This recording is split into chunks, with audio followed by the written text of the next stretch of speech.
We've got Honourable Jibrin, the former Chair, House Committee on Appropriation. He joins us via phone this morning to just quickly raise some issues. Honourable Jibrin, you heard what the Prof has said, that the National Assembly can indeed introduce new projects into the budget. What's your impression about that?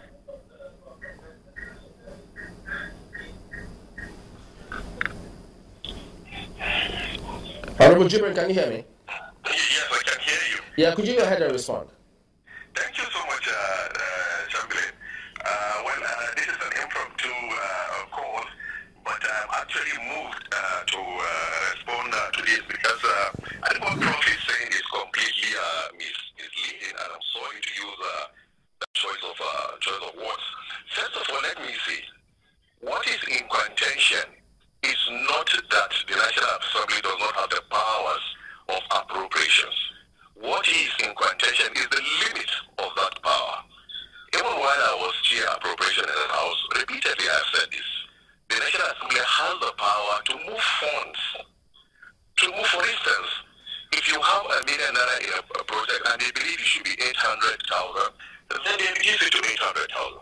If a project has 1 million, they believe it should be 2 million naira, and they've done their proper work, then they move it to 2 million naira. But you cannot introduce new projects. It's not within the powers of the National Assembly. It's not within the powers of appropriations. What Professor is saying, and you've asked him the question, is not answer about 3, 4, 5 questions that you've asked him. All he's been doing is to insist that the National Assembly has powers of appropriations, and he has not interpreted those powers.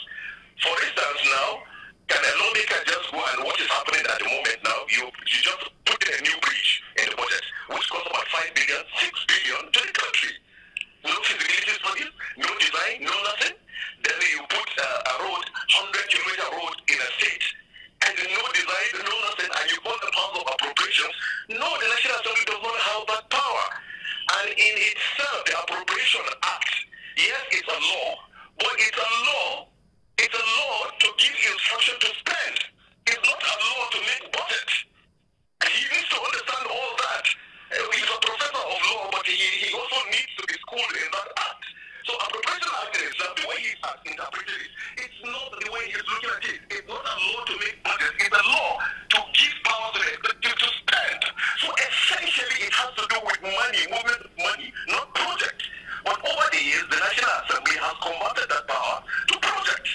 And these are the things that we really need to understand. And the second aspect, and that's the final thing I want to say, is that he keeps repeating that, National Assembly can do whatever they do. When it comes to implement, the executive can decide to implement or not to implement.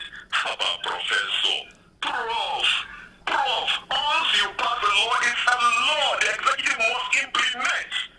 So you need to get that very clear. You can't say the National Assembly can do whatever it wants to do. Then when it gets to the executive, they can decide to implement whatever they want to do. Get a professor of law, you should understand that. Once it's a law, it's a law.